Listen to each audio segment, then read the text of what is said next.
Hey Wallet Hubbers! Today we're talking about how much property damage liability coverage you should have.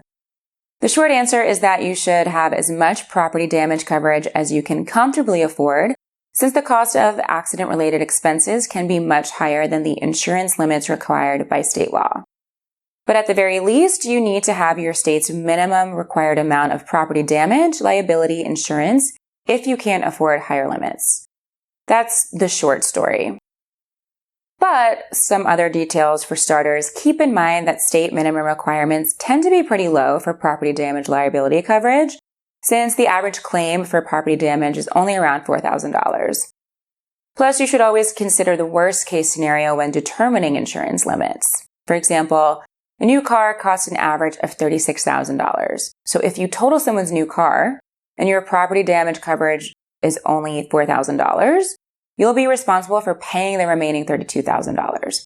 The owner can also sue you for that amount.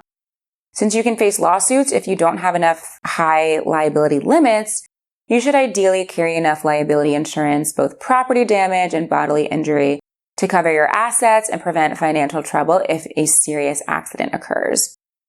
If your net worth is higher than the limits available to you, you can supplement your liability insurance with an umbrella insurance policy, which can extend your liability insurance limits by $1 million or more.